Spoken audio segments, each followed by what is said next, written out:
Assalamu alaikum. Bugun Ixlos surasini o'tamiz. Bismillahirrahmanirrahim. Qul, qof harfi juvon harf. L jinshga o'xlatdi. Qul huvallohu. Vasl hamzaga biriktiruv qo'y, o'tib ketamiz. Huvallohu deb. Және Allah sözünün алдына фатха дамма келсе, фатха мен дамма келсе жуан оқылады. Мынау шамсия. Хуаллаху ахад. Соңында ахадун тәнвин түсіп қалады да, сукун арт болады.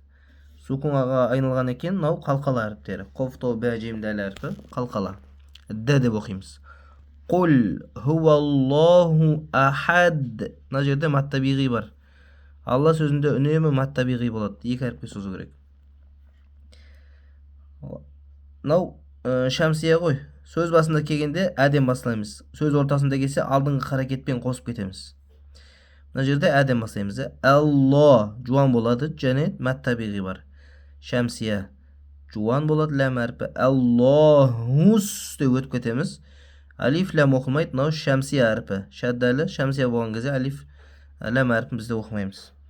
Аллахус сомад. Сод әрпі жуан. Соңында сомаду дамма түседі да, мына жерде сукунға ауысады. Өзіміз ойдан қалқала қыламыз. Ләм сукунды мим изхар ережесі, м анық айтылады. Ләм ялид қалқала тағы да. Валам қайтадан мим әрпінің изхары 26 әріпке кіретін изхар. Я әрпі анық айтамыз. Ю деген мына жерде маттабиғи. Ләд қалқала. Валам сукунды мим тағы да изхар. Якуллаху. Якун сукунды нун оқылмайды.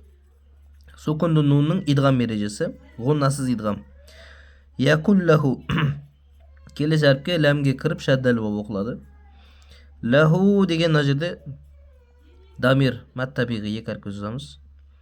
Куфу ван. Ван тәнвин сукунды нун алифке жауыққан кезде изхар болады. Изхар болады. Сукунды нун изхар ережесі. Ван деп таза айтамыз. Куфу ван ахад. Соңында қалқала болады. Не үшін мим тұр десеңіздер, келесі әріп фалақ бисмиллямен басылатын болған екен. Ахадум бисмиллахи деп өтіп кететін болса, м ережеге сай болып кетеді. Иқлап болып кетеді.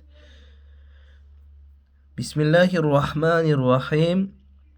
Қул хуаллаху ахад. Аллаху самад. Лам ялид валам юлад валам якун лаху куфуан ахад. Садақаллахул азим.